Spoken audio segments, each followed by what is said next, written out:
Hello everyone, I'm Dr. Holmes, and today is the first video of the ADHD video series. The intention of this video series is to provide you with at-home tips and exercises that you could do to help your child and possibly even yourself. Today's video is dedicated to primitive reflexes. Now, primitive reflexes are imperative and important to your child's first year of life. They are actually what allows your child's brain to begin developing. When you're born, you're actually born with a brain that's not fully developed. As we interact with our environment through primitive reflexes, it allows the brain to grow. Now, some examples of these primitive reflexes includes the suckling or rooting reflex, the grasp reflex, and the spinal galant reflex. Now, as your child grows and develops, what's supposed to happen is eventually these primitive reflexes are dampened. Now, this is because your child no longer needs these primitive reflexes. What we're noticing is children with ADD and ADHD still have a lot of these reflexes, and what it's doing is it's hindering their brain development.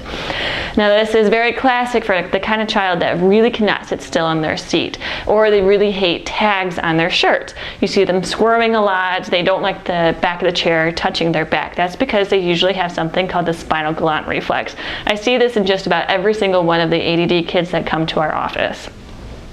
Now, it's really important to remediate these primitive reflexes because when we remediate them, it allows for communication of the brain, of the two hemispheres. It also allows more room for more growth.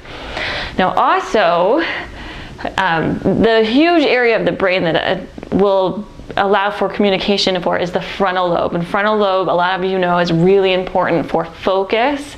It helps control impulses and it helps us make good choices. Frontal lobe is very important. We see a really weakened frontal lobe in a lot of these kids. So to give you an idea of how to check for a primitive reflex and how to remediate them, I'm going to give you a quick example. Now, a lot of these you can actually find on YouTube. You can just YouTube primitive reflexes and how to remediate them. So a spinal galant reflex, what you do is you have your child on their hands and knees like a dog. You lift up their shirt so you can see their back up from the low back to the bottom of their shoulder blade. And you're actually going to stroke up the back right along the spine, and you're going to stroke along the other side of the spine too. What you're looking for is contraction of those spinal muscles. They're going to end up doing kind of a C shape with their shoulder and their hip going towards each other, towards the side that you're stroking. And it can happen on either side according to the side that you're stroking. Now, to remediate this, it's very simple. What you can actually do is just have your child lie on the floor on their back, and they're going to do really slow snow angels. So their arms are going to go up and their legs are going to go up at the same time, and their arms are going to, and legs will go down at the same time as well. Just do that a couple of times. Now, this is really important to remediate primitive reflexes because it allows for brain growth.